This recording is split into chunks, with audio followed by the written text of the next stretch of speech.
দিন আসবে, এমন একটা সময় আসবে যেই দিন আমার আজকে আমি যখন দুনিয়ার জমিনের মধ্যে সাধারণত ভাবে একটু বিপদে পড়ি, অপরিচিত পরিচিতহীন রাস্তার মধ্যে যখন কোনো অ্যাক্সিডেন্ট হয়ে যায়, তখন কেউ খোঁজ নেয় কি এটা ধরবে কি ধরবে না, বা ধরার কোনো প্রয়োজন নাই, এর শোয়ানোর কোনো প্রয়োজন নাই, ডাক্তারখানা নেওয়ার কোনো প্রয়োজন নাই, এর তো আমরা চিনি না। এমন কিছু আছে নাকি?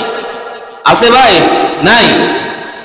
বরঞ্চ দুনিয়ার জমিনের মধ্যে অপরিচিতহীন কোনো জায়গার মধ্যে যদি কোনো মানুষ বিপদের মধ্যে পড়ে, অ্যাক্সিডেন্ট হয়ে যায়, সাথে সাথে তাকে সহযোগিতা করার জন্য চতুর্দিক থেকে মানুষ আগাইয়া আসে, এগিয়ে আসে তাকে সহযোগিতা করার জন্য, সাহায্য করার জন্য। কিন্তু এমন একটা দিন আমাদের জন্য অপেক্ষা করতেছে, এমন একটা দিন আমাদের সামনে আসবে যেই দিন দুনিয়ার জমিনের মধ্যে যে সহযোগিতা করতো, সহযোগিতা করার জন্য কেউ থাকবে না। ছেলে মেয়ে, স্ত্রী, মা বাবা, ধন সম্পদ, অট্টালিকা, টাকা পয়সা ওই দিন আমার কোনো কাজ আসবে না। আল্লাহ পাক রব্বুল আলামিন জানায়া দেয়, ইয়াউমা লা ইয়ানফাউ মালুন ওয়ালা বানুন ইল্লা মান আতাল্লাহা বিকলবিন সালিম। রব্বুল আলামিন জানায়া দেয়, ইয়াউমা লা ইয়ানফাউ মালুন ওয়ালা বানুন, এমন একটা দিন আসবে যেই দিন তোমার সম্পদ, তোমার সন্তান সন্ততি, তোমার মা বাবা, স্ত্রী, ধন দৌলত, সম্পদ কোনো কাজে আসবে না। ইল্লা মান আতাল্লাহা বিকলবিন সালিম, সেই দিন শুধুমাত্র সেই ব্যক্তি উপকৃত হবে, কেবলমাত্র সেই দিন সেই ব্যক্তি উপকৃত হবে ওই দিন আল্লাহ তাআলার যেই বান্দা বিশুদ্ধ একটা অন্তর নিয়া আল্লাহ তাআলার দরবারে উপস্থিত হইতে পারবে। যখন সুবহানাল্লাহ, ওই দিন উপকৃত দামি সে হবে যে আল্লাহ তাআলার দরবারে বিশুদ্ধ একটা অন্তর নিয়া, পবিত্র একটা অন্তর নিয়া আল্লাহ তাআলার দরবারে উপস্থিত হইতে পারবে।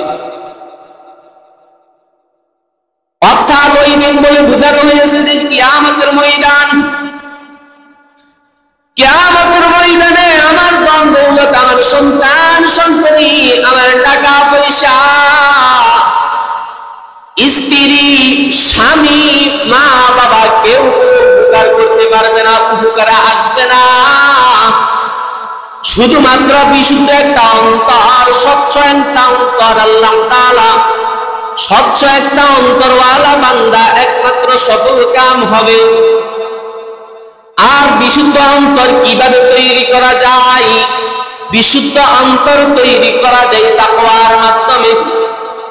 বিশুদ্ধ অন্তর তৈরি করার জন্য বান্দা গুনাহ থেকে বিরত থাকবে।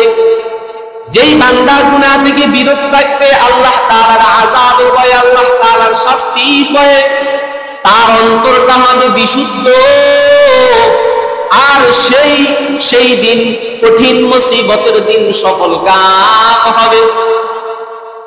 আল্লাহ পাক রব্বুল আলামিন মানুষের উপর যেই বিধান দিয়েছেন, ইসলামের বিধান দিয়েছেন, এটা কেবল ধনী পালন করবে, গরিব পালন করবে, বাচ্চা পালন করবে, ফকির পালন করবে না এমন না। ধনী পালন করবে, গরিব পালন করবে না এমন না।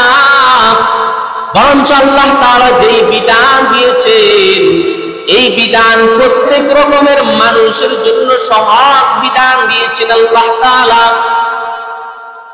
যে কোনো মানুষ সুস্থ হোক, অসুস্থ হোক, বাচ্চা হোক, ফকির হোক, যেই হোক না কেন, সবাই আল্লাহ তাআলার ইবাদত করতে পারবে, সবাই বিধিবিধান মানতে পারবে। প্রত্যেককে মানার জন্য আল্লাহ তাআলা ওই এবিলিটি দিয়েছেন।